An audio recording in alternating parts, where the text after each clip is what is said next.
Good morning, sunshines. Welcome to another exciting day of stage management. Yay! All right, so today we're going to talk about unions and a little prep work that goes into getting ready for the tech rehearsals. Again, we'll start the tech rehearsals after the exam. Your midterm exam is the next class period, so I have sent you a review sheet for your midterms. Again, on next class period, I will send you the exam via email. And then you can just reply and attach your answers to the email and send them back to me. Yes. So again, that's going to be happening next class period. But today we're going to talk about unions a little bit. First of all, we're going to start with the biggie, Actors Equity Association. It is a union of actors that began. Well, here's a little video about Actors Equity Association.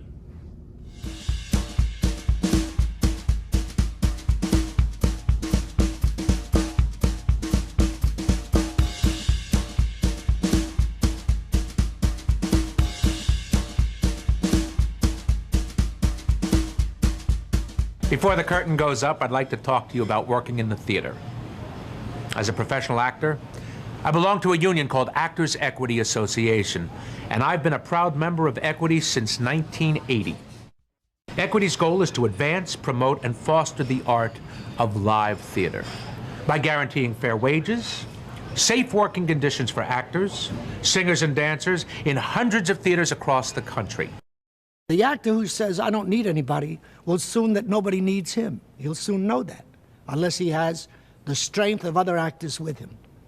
So whether an actor earns $5,000 a week or whether he earns $700 a week, they're both under the same umbrella of protection, and that's Actors Equity.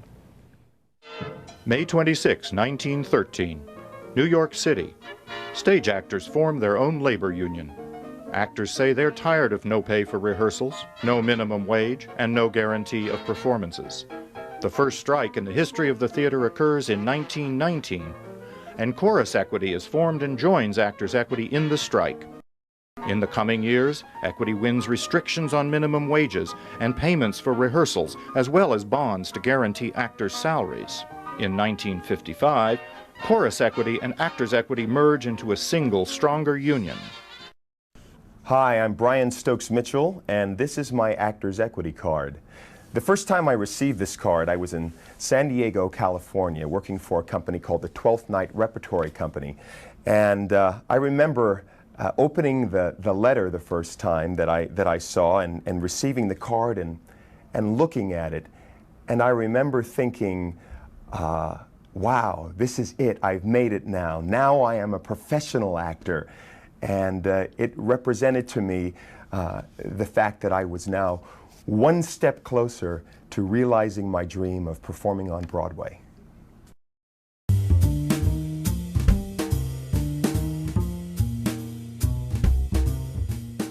When you go to the theater, look for the Actors Equity emblem in your program or at the box office. It's our mark of excellence.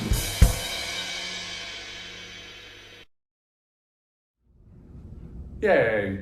There are several sister unions to Actors Equity. By that, they also represent actors, but in different venues. So for instance, Screen Actors Guild is for actors in movies.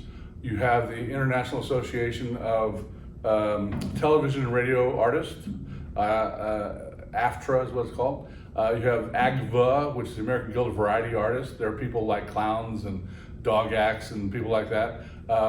All of them represent performers, and you can, if you are a member of any union, any of those sister unions, you can work under another of those unions' contract. So for instance, I'm going to use AGVA as an example. AGVA is the smallest of those unions, and often it is cheaper to join AGVA than it is to join Equity. But once you are an AGVA artist, you can work under an equity contract. Now, before we get too far into these unions, let's talk about right-to-work states versus union states. First of all, a union is a group of people who come together and said, we're gonna have certain rules or we're not gonna work. Yes, actors, cobblers, you name it, people who work in an industry coming together, masons, whatever it is, a guild and put it together and said, listen, we're gonna have certain rules so we're safe and secure, and we're not gonna allow others to mistreat us. And if they do, we're gonna strike them. Yes, that sort of thing, as a group, right? That's a union. There are certain states in the United States that are what are called union states, which means that if you have a union contract, you have to be a union member. So for instance, Michigan is a union state, and if you work for the auto workers, you have to work under a union contract because union workers in Detroit all are union members because the union is very strong. In Alabama, we are a right to work state, which means that even though I, as a member of UAW, can sign a UAW contract, even though I am not a UAW member. So if I went to work for Hyundai, they would have to offer me a contract, a UAW contract, but I don't have to join the union. The problem is, of course, that weakens the union because they're no longer getting the dues, whereas I'm getting the benefits, right? But certain states have certain rules about whether you can sign a contract or not. Again, Alabama's a right to work state. That's what it's called, where you don't have to, even though the theater, for instance, Alabama Shakespeare Festival, has agreed with Actors Equity that a certain number of their cast will be equity members. As a non-equity member, that doesn't mean I can't work there. I can still sign an equity contract being a non-union member in Alabama and several non-union states. Now, truth of the matter is about the Mason-Dixon line, that's where the hardcore union states are above that, and the right to work states tend to be below that. Florida, about 10 years ago, switched over to being a union state. So again, you have to have a union contract. If you're a union contract, you have to be a union member in Florida. So just know that. Now, let's just talk about how to join a union real quick. There are 3 basic ways to get into Actors Equity. Well, other than already being a SAG or AGVA or AFTRA member. You could take an equity contract if you're already a member that way. But one is for the Actors Equity Association just to deem you an equity actor. So for instance, if you're doing Billy, what's the name of the play where it's about a little kid, Billy something. Anyway, if you have a child star on Broadway, obviously they don't have the weeks and hours of putting in the history, but they're the lead in the show, and so you're going to cast them, they're going to get an equity contract.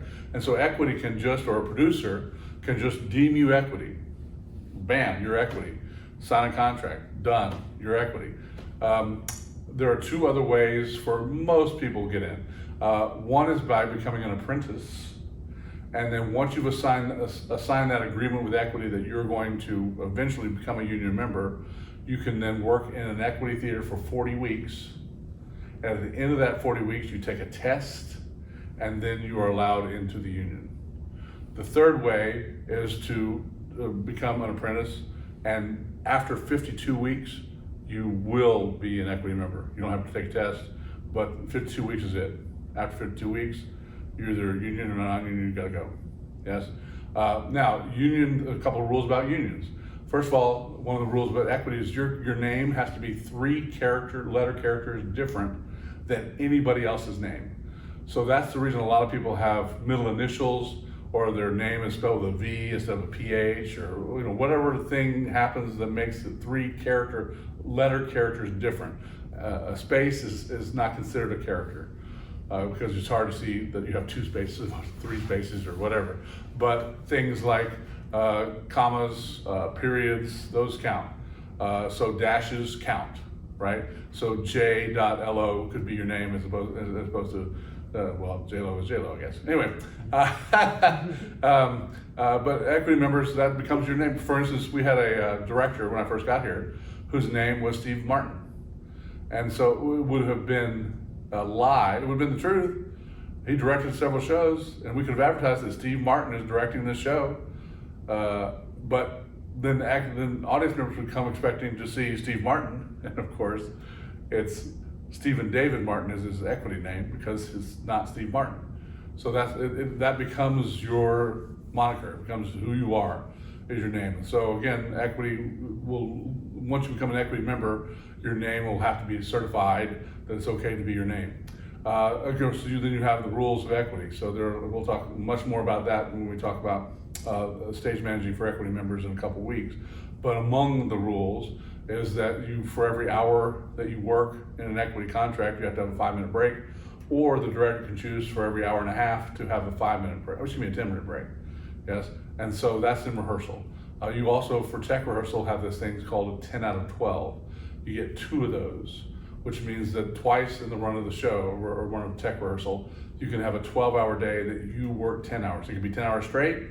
It could be 5 2-hour break and 5. It could be a 5 1-hour break and 5, but then you have to quit and have an hour at the end. It could be 7 and then a break and then 3. Yeah, however the producer wants to arrange that 10 out of 12, you get 2 out of those. So those are examples, not all of them, but those are examples of the things that equity will bring to the table and demand of the theater that is using you as an equity member under an equity contract. Now, because of those rules, a lot of theaters have adopted those rules anyway, because that way they don't have to worry about whether it's an equity member or non-equity member. That's just the way they operate. But I will tell you that there are certain non-union theaters that'll get away with rehearsals that are literally 12 hours straight. And so it's just, again, it's a way of association to bring you together. Now, technicians, crew members, we talked about this last time, also have a couple of unions. Crew members can be a member of IATSE, which is an international association of theater stage hands and electricians. Again, equity and IATSE are very powerful unions. And what I mean by powerful, well, I'll just use this as an example. A couple of years ago, there was a production of Sweeney Todd on Broadway, and the musicians union has a requirement that a Broadway show have 11 musicians in the orchestra pit. And that particular show, the production concept was that the actors on stage played the instruments, and so they didn't need an orchestra. And so they didn't sign any musicians, and so the music union went to Actors Equity, the musicians being a weak union, went to Actors Equity and said, can you stand up with us on this strike against the producers, because they are breaking their contract with us, because even though they don't have any musicians, because the actors are being the musicians, they don't need any musicians, we still have an equity contract that says anytime there's a musical on Broadway, there are 11 musicians in the pit. And Actors Equity went along with it. If Actors Equity had not gone along with that strike, I think the producers would have said, you know what, we can find enough musicians to play well enough that we won't have to deal with this, and they may have busted the musicians union.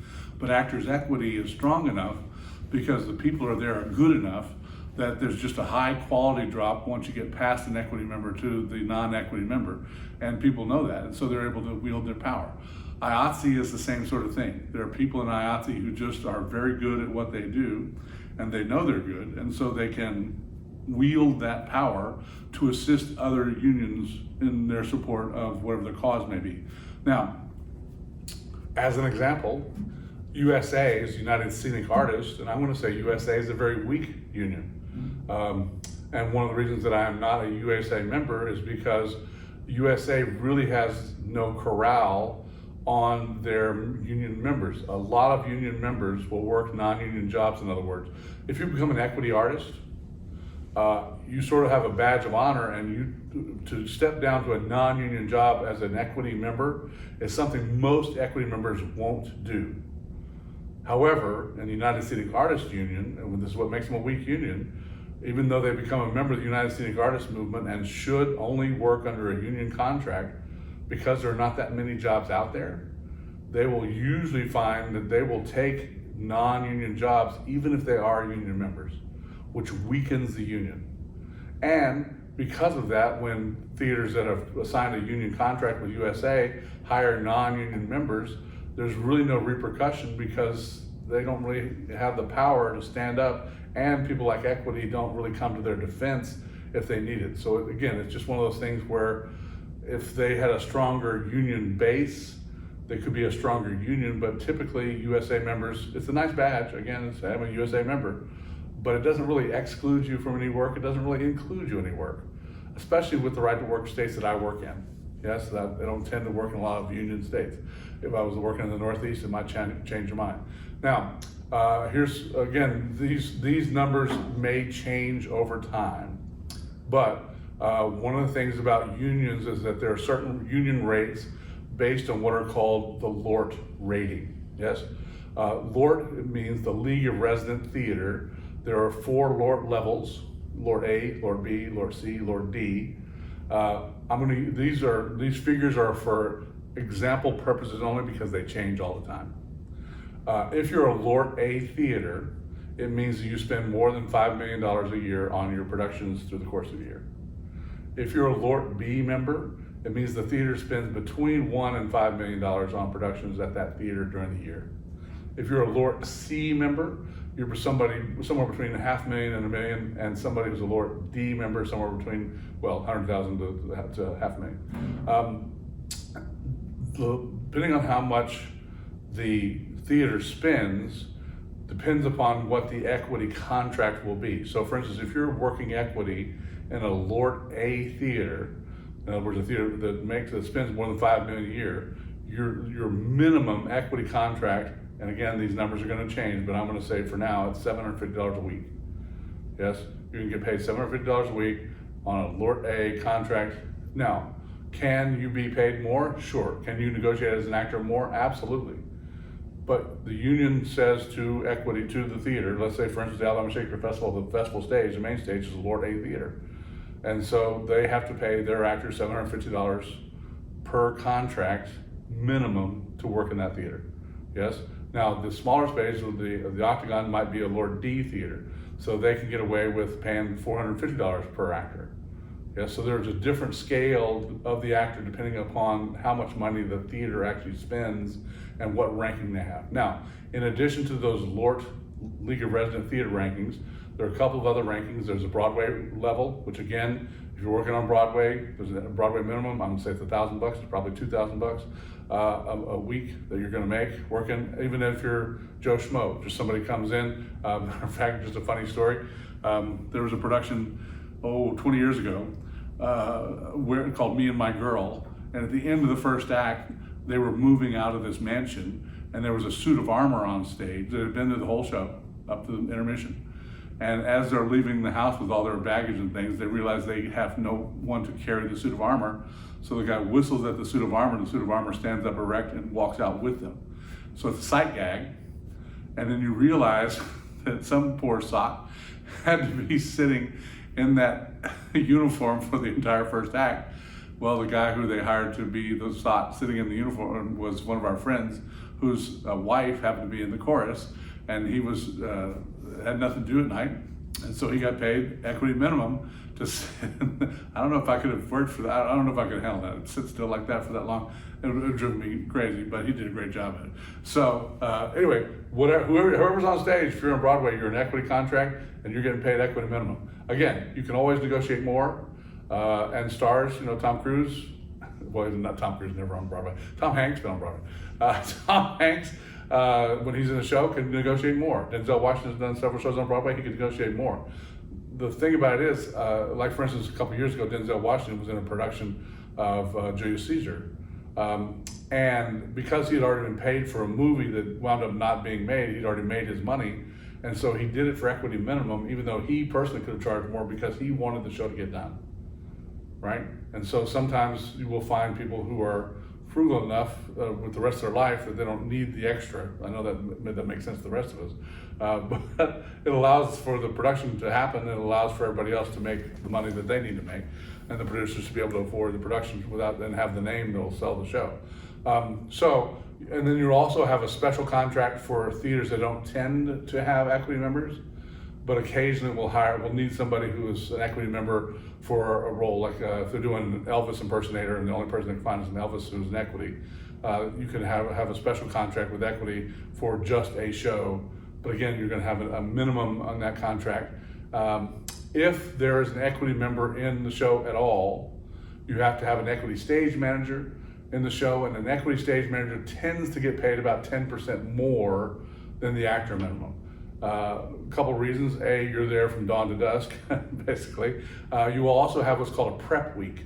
In addition to whatever rehearsal time you have, equity requires that you have a week of rehearsal that you are allowed to get paid for because they know you have to set up your prompt script, and because they have to do the background information, all that sort of stuff, do the production meetings and that sort of thing. The stage manager, the Actors Equity, AEA, is this union for stage managers. And again, we talked about this before, but I'll mention it here again when we talk about unions. If you have more than 2 union members in a company, the equity actors have to elect a deputy who is the person who is the liaison between the acting company and the theater in case issues arise. Until the deputy is elected, the stage manager is the deputy. But again, one of the first things that happens at the first rehearsal is that actors, equity members sign contract, go into a separate space and elect a deputy. So it doesn't take long that you're the deputy until you have a person come in who is the actual person who will deal with any issues that might arise. And again, I'm going to say most of the issues are banal, but there are times when, like air conditionings go out or things happen that need repair, or any issue that comes up with the theater that the actors need to feel like they need to address with equity and the theater. The liaison is the actor, there's a deputy actor. Yes, according to Actors Equity, I'm going to read this, got my glasses on. There are 5 things you're supposed to do as a stage manager. This is from the book, Actors Equity Handout, back to page 1. First of all, you're responsible for calling all rehearsals, including pickup and understudy rehearsals. You call the rehearsals. Number 2, you assemble and maintain a prompt book for the play. Surprise, surprise. Number 3, you assume active responsibility for the form and discipline of rehearsals and performance. In other words, if somebody's screwing around, it's your fault, right? Number 4, you shall work with the director and heads of all of the departments during rehearsal and each performance to achieve and maintain the artistic integrity of the show.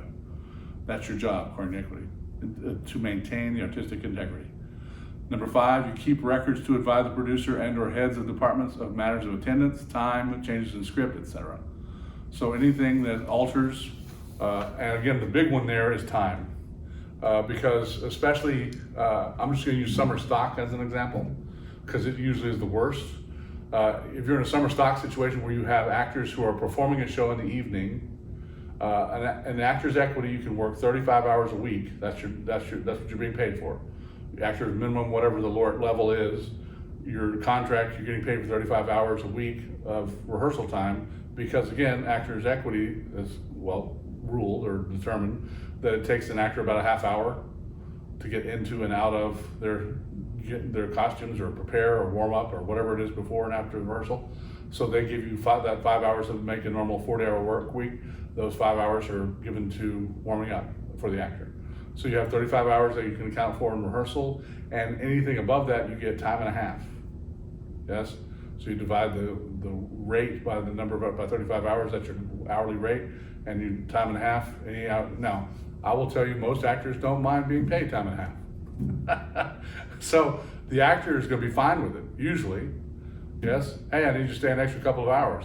The producer may have a problem with that. So again, that's why you're not the liaison, because you are literally seen most instances as a part of the production team. You're part of the producer's people.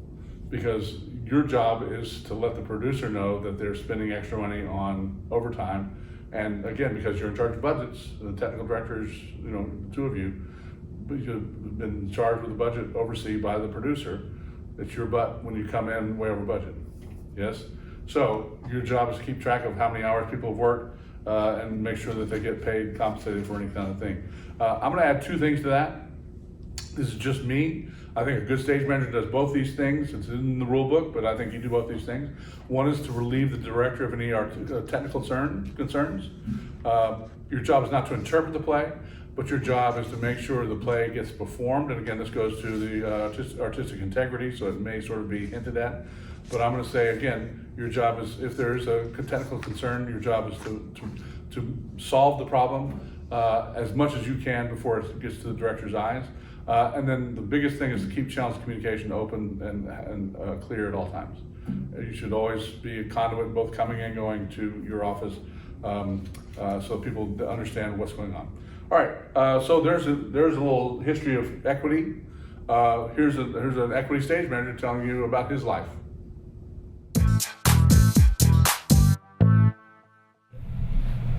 Hey everybody, Ross on Headset Places has been called Waiting on the House. My name is Ross Jackson, and I'm a stage manager. The stage manager is essentially in the driver's seat in terms of driving communication, keeping information universal, and then also implementing and making sure that everything is done by the union. Actors Equity is a union that represents both actors and stage managers, so we are essentially making sure that everything that we do complies with all of the things set forth by the union, to make sure that we're sort of operating in best practice, essentially. Once we get into performance, I'm the guy in the booth calling the cues and then maintaining the artistic integrity of the show, making sure that the audience that comes in on a Wednesday night sees the exact same show as the audience that comes in on a Sunday matinee.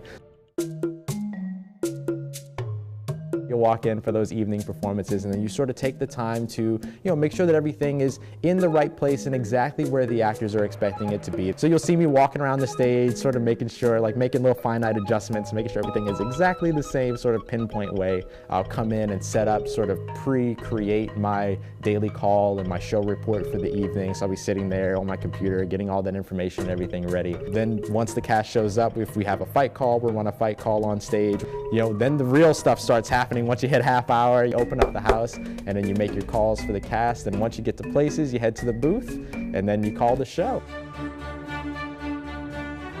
I would say that the three things, and I'll boil it down to three things for you, that are the most important sort of qualities for a stage manager to have are being able to be flexible and being able to sort of go with the flow. Compassion, understanding that everybody is not just their job description, which we often tend to do within the arts in particular. So having compassion for everybody that's around you and being able to prescribe that to them is very important. Detail orientation as well is very, very important. I mean, being able to catch all of these little changes, there's a ripple effect sometimes that happens with when things change, and especially when you're trying to maintain and give the same stage picture from one night to another night, that maintaining the artistic integrity, understanding that detail is very important.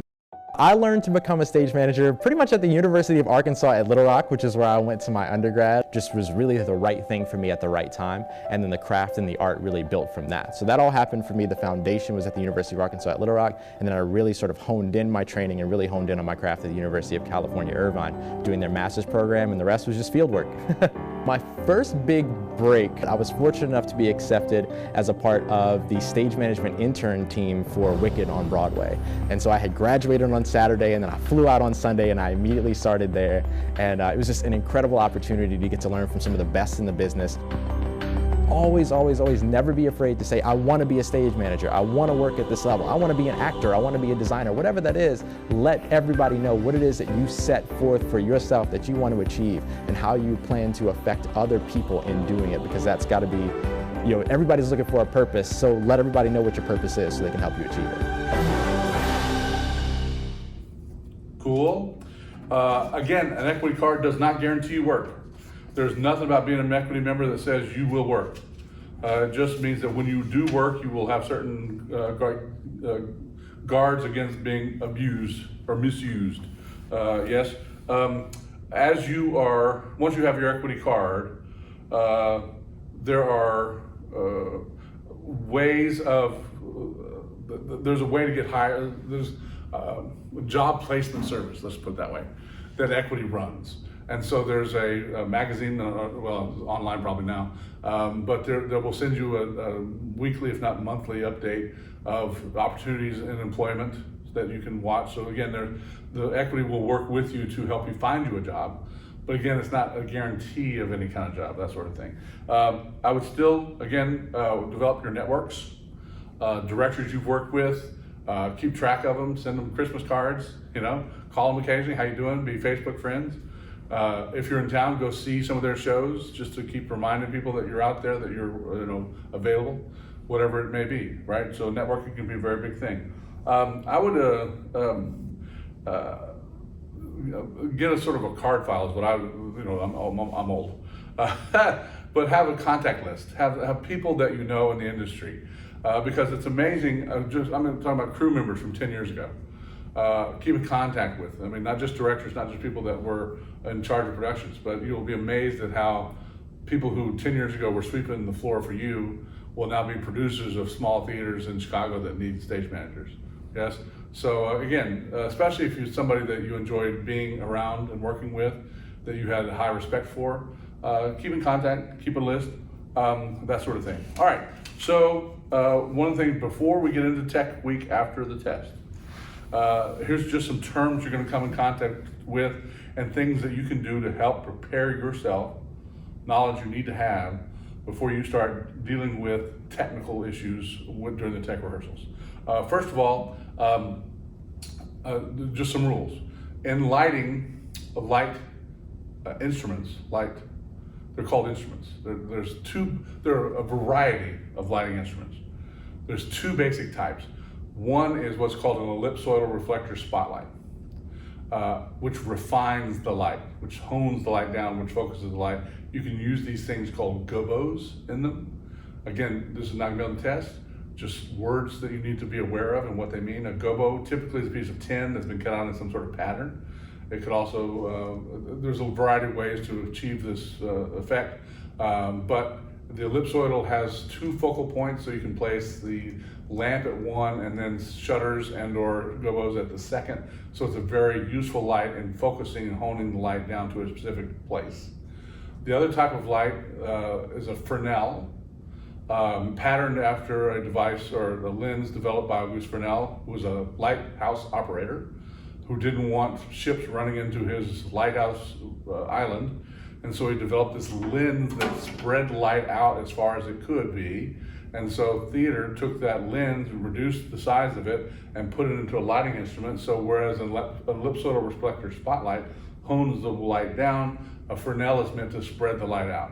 So things like washes, large areas, right? Soft, fuzzy edges as opposed to a ellipsoidal, which has a nice hard edge. Now, there are different manufacturers of both of these things. Some of them are called Altmans, some of them are called Berkeys, some of them are called Shakespeare's, some of them are called Source 4s. All those names are just like Kleenex versus facial tissue, like Coke versus Pop. I know in the South, everything's a Coke. Well, in lighting, everything's an Altman or a Berkey, but they're not all Altmans or Berkeys. They're different manufacturers. What they are ellipsoidals or Fresnels. The other thing, just some terms you're going to hear. A circuit is an imaginary number in a light board. A dimmer is a practical device that lets electricity flow more or less. A channel is a physical thing you plug the light in. So you plug the light in a channel. That channel is then controlled by a light board by calling it a circuit. And that circuit then sends the information to a dimmer that turns the light that's plugged into the circuit on or off at various speeds and rates. Again, I've said all those words. The sequence of those is controlled by what's called a patch. A patch can be a hard patch where you take literally a wire and plug it in a machine, or you can type into the computer, when I say circuit 8, I mean dimmer 5.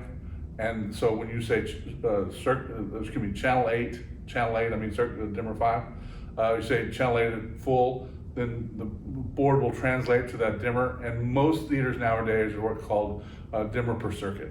Most places, dimmers have gone way down in price over the past 20, 30 years. It used to be that you would only have a half dozen, 2 dozen dimmers in the theater, especially in some high schools, but you would have 100 circuits. And so you had to figure out a way to patch those into that 25 dimmers. Nowadays, dimmers being what they are, pretty much in our theater has 144 dimmers and 144 circuits.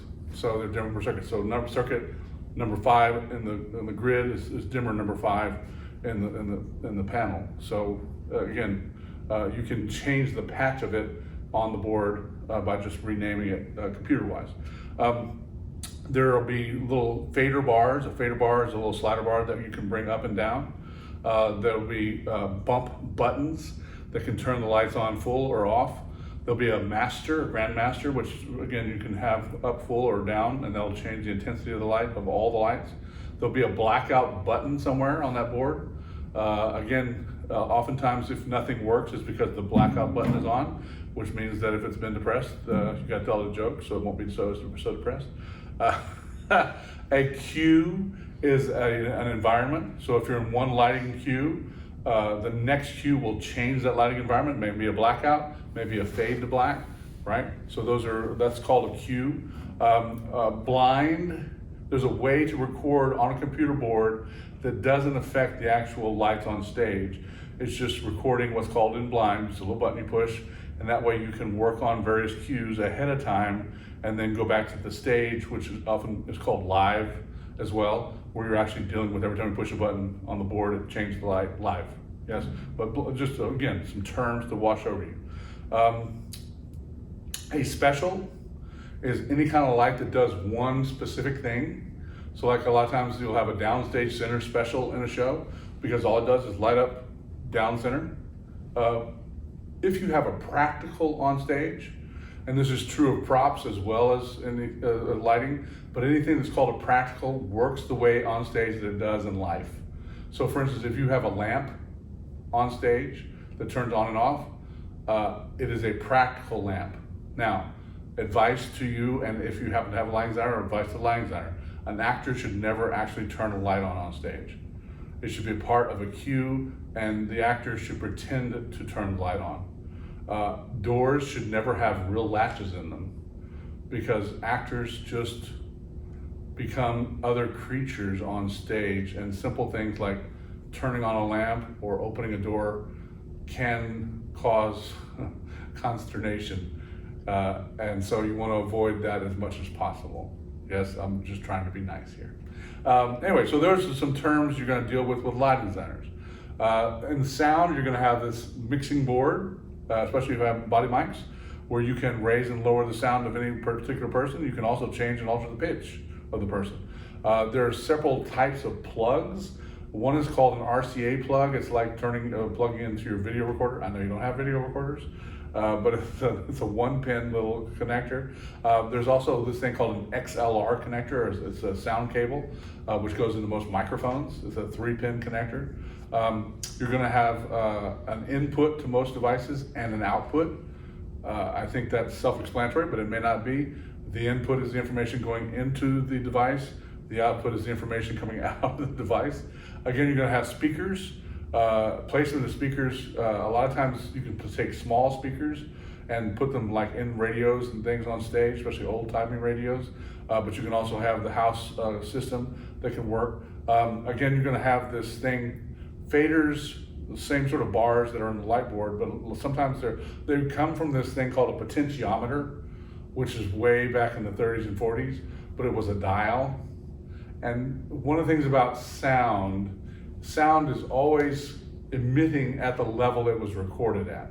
And it's recorded, the level it's recorded at is as loud as it can be without distortion. You can make it louder, and the potentiometer will allow it to flow at the level it was recorded. You can make it louder, but if you turn it louder, it's going to distort the sound. If you've ever heard American Woman by, what's the guy's name? Lenny Kravitz. What is it? Who is it? Well, Lenny Kravitz. Lenny Kravitz, right. He when he's screaming, it is distorted, but he did it on purpose because he liked the sound of it. But trust me, most times that distortion is not something you want. But potentiometer just limited the amount of output that was sent out. And nowadays it's controlled by a fader, but sometimes you'll still have old guys like me call it a pot. So just so you know if you hear it. Again, body mics are going to have a separate mic pack that's going to go on a mic belt, typically nowadays. A lavalier is a really old microphone that they still have on television, that sort of stuff, but it goes on the lapel here. But most microphones, again, are hung on your forehead or over your ear today to keep the amount of pops out of it. So again, just terms you're going to come across that you just let them wash over you. They don't really have an effect on you. A cue in sound effects is just like a cue in lighting. The biggest difference between light cues and sound cues is sound cues will often have an off, whereas light cues, anytime you change the environment, you've gone to the next cue, which changes or takes off the light cue technically. But a sound cue will have a beginning and ending time that may not add additional sound to it, so just a warning there. There's also this thing called headsets. Yay! One of the things you can certainly do before tech rehearsals start, and I can promise you if you haven't done it before the tech rehearsals start, you will be doing it. The first thing you do when you start the tech rehearsal is setting up a system of headsets. Headsets are devices that you can then put on and then communicate. Some of them have A and B channels. So for instance, the sound people can be talking on the B channel and the light people can be talking on the A channel, and then you can set it, the setting in between so you can communicate to both at the same time. Not all of them do that, some of them do them. Some are wired and some are wireless. The problem that wireless have is that they have to have batteries, which just like sound go out. Usually the wired connector, they're receiving electricity through the wire that they're wired to, so they don't run out. And because of that, they have less distortion as the battery would fade in a wireless system. But sometimes if you have people running around changing scenery, you can't afford to have a wire follow them everywhere they go. Can a wired system talk to an unwired system? Yes. Is it require additional boxes? Yes. Additional on switches, all that sort of stuff. Again, we'll talk later in tech rehearsal about the rules about communicating on headsets, but right now I'm just mentioning them to you as something you need to set up and make sure they all work. Occasionally you'll come across a headset that the microphone doesn't necessarily work. I'm going to tell you there are some crew members that don't necessarily need a microphone. So like for instance, I'm just going to say spotlights are people that don't necessarily need a microphone to you. So sometimes if you have some that don't quite work as well as others, but as long as they can hear the cue. I mean, the thing about spot ops, if you say spot on, if the spot's on, they heard you. You don't need to talk to them. Now, if they're on the wrong person, you just say you're on the wrong person, and then they go to the next person. So that's easy to see. You can, without having to have some sort of communication. Now, of course, it's always better to have lines of communications open. Having said that, you may also set up run lights, backstage lighting, so that you can see in the dark before you get into tech rehearsal. Again, these tend to be covered in dark blue color. You can also buy those LED strips of blue light that you can run along the floor. It's fantastic. Don't be shy about your run lights. It is better to have too much run light than to have people crash off stage. However, that being said, if there's also excessive amount of lighting off stage. So, but it is amazing if you're in a theater when you're standing on stage how bright the off stage can actually be and still be dark on stage because of the run lights, that sort of stuff. You will also sometimes some theaters use this thing called a cue light system. A cue light system is a way of just running lights to the back of doors or places where actors may be waiting. And I mean, for instance, if you have a musical director in the orchestra pit, oftentimes they can't have a headset on because they have to listen to the orchestra, and so you'll run a cue light for them. The warning for a cue light is the cue light coming on, and then the go for the cue light system is the cue light going off. Yes? There are some cue lights where there are separate cue lights. There'll be 3 or 4 cue lights because you may have 3 or 4 different entrances, exits. There'll be different colored lights, and again, whatever the rule of the theater is rule of the theater. But again, those things can all be set up before you get into tech rehearsal. So just things to know about getting things ready for the tech rehearsal before we actually get there. You need to establish what your code for your cues are going to be. I'm going to suggest that you number your light cues, mostly because the computer is going to number them, and that you letter your sound cues. Most of all because sound cue A doesn't sound anything like cue 1. It does sound like cue 8 though. So, but if you're numbering one and lettering the other, sometimes if a person is not quite listening because they hear a letter, they'll know that they're in sound cues as opposed to light cues or vice versa. Go ahead in your script once you've established, or once your sound designer has given you light and sound cues, I would go ahead and pencil them in, but then about a page before, go ahead and start penciling your standbys and your warnings. Again, because tech rehearsal may change those are going to be much more dubious, so that's something that you can just sort of, I don't know, especially large shifts, you might want to go ahead and place your warnings and your standbys. There's also this thing called a line set schedule. Here's a picture of one. Line set schedule shows you every line set or every pipe in the theater. It tells you how far it is from the proscenium arch, and then tells you what's hung on it. So it's just a list of what's on the pipe. It'll also, sometimes you can list the pipe trim, in other words, how far from the ground it is, what its in position is, what its out position is, can be all things that are listed on your hang schedule. But again, that's something that's very important for you to have before you get into tech week, so that you can, instead of saying, the upstage traveler, you can say line set 23, travel in, or whatever it is. All right, Again, this is not going to be on this test, but just as a preview to what tech rehearsal is, here's a little video about tech rehearsal. Yay! Hello, Internet. I'm Nick Acciani, and these are my adventures backstage.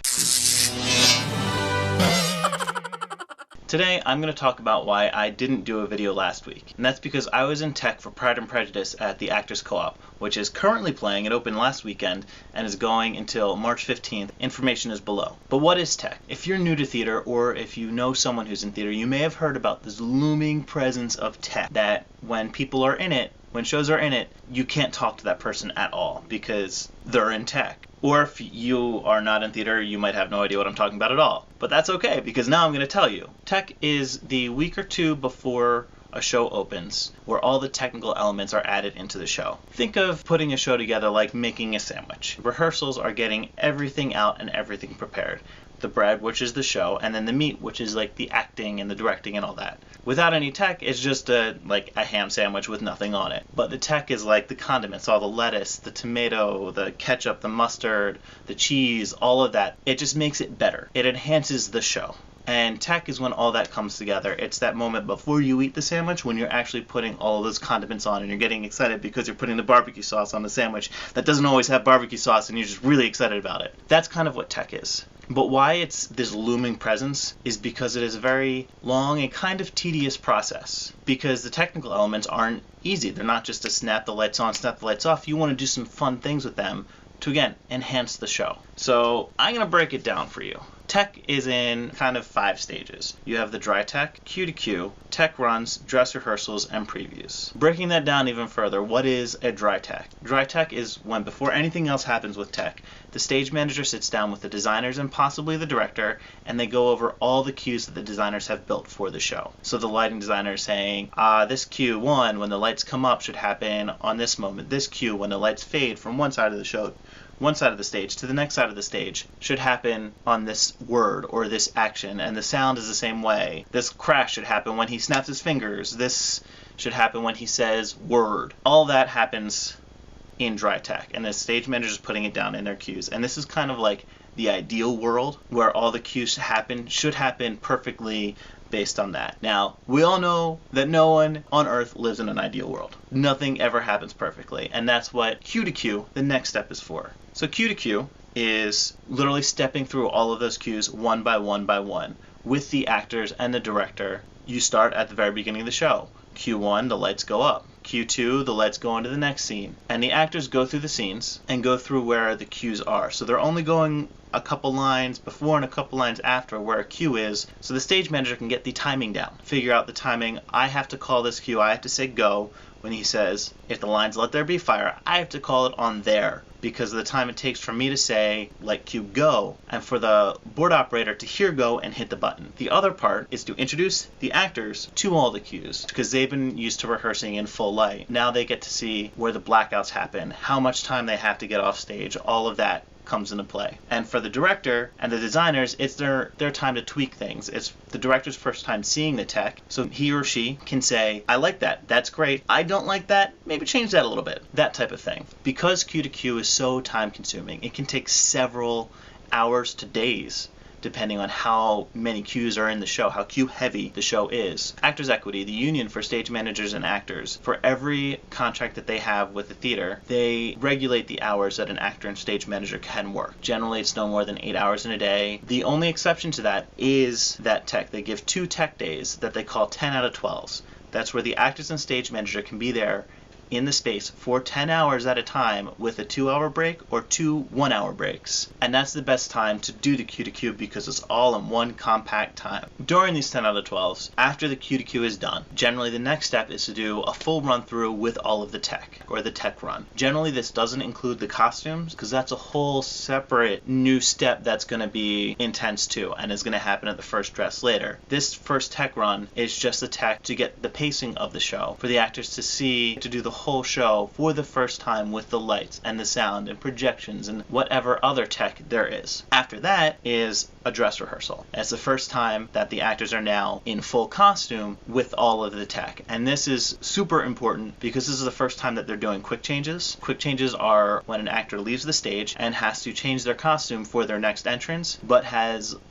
like less than 60 seconds to do it. Super fast. I've had it where I've literally gone off stage, had someone helping me change, had a whole different costume under my costume that I had on, and walked right back on. And it happened in less than 30 seconds. And this is the dress rehearsal is the time to do that, is to figure out how the costumes work on the set. It's that next element of tech to be added. Now we're going to continue and do a couple more dress rehearsals. The costume designer's tweaking things, the lighting designer, sound designer, projection designer, prop designer, they're all tweaking things during these dress rehearsals. Something's getting added, taken away. This is the time to do that. Now, after the dress rehearsals are done, previews, the last element to be added to any show is the audience. And yes, the audience is an element in any live show. You get an energy when you're on stage from the audience. You can feel when they're enjoying a show. You can feel when they're not enjoying a show. So previews are used, a director's job is done.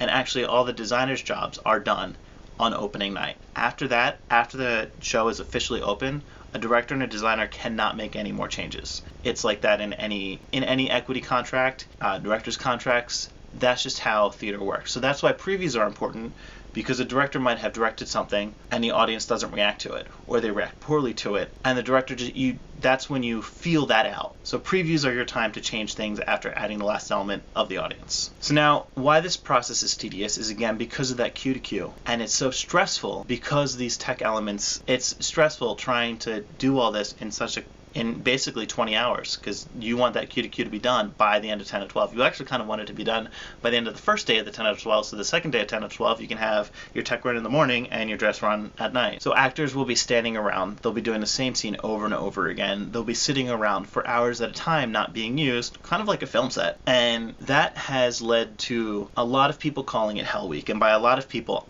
in my experience, what I found, it happened in high school, that's how I was introduced to it. It was called Hell Week, and I expected the worst. In college, there are people who called it Hell Week. And then I got into the professional world, and people called it Tech Week. Nobody called it Hell Week. And that's because everyone loved what they did, and they understood that this was a part of the process. And calling it Hell Week puts this negative connotation on it, and calling it Tech Week doesn't have that same negative connotation, so you're going in hopeful instead of going in dreading it. So that said, whenever I run a tech, I don't let anybody call it Hell Week. I don't like it. I don't like the negativity. Forced positivity. That's what I want. This whole tech process is stressful on everybody, and that's why it is one of the most exciting times in theater, because everything is really finally coming together, and it's one of the most stressful times because everything is really finally coming together. That's what I was doing all last week. Actually, the past 2 weeks I've been in tech for the show because it just opened, and it was, for me as a prop designer, I was going out and making things and buying things last minute, and I was in my car, in my shop, at the theater. But yeah, that's it. That's what tech is. It's adding all of the technical elements into a show before it opens. It can last from a couple days to a couple weeks. Any live show has this kind of tech process. Every show has that tech. So you can see why it's so important and why it's so stressful for people during that time, and why you cannot ask me any life-changing decisions during tech. Why it was so hard for me to get a video out during tech, because it was just, I was all over the place. But hopefully that doesn't happen again. Hopefully I learned to budget my time better, and hopefully you liked this video. If you did, give me a thumbs up, subscribe, and check back next Tuesday, possibly even sooner. All right, that was exciting. So you know a little bit about what's coming up after the exam. Again, next class period, I'll be sending you your exam. Just hit reply and send me back your answers, and that'll be halfway through the semester. All right, enjoy.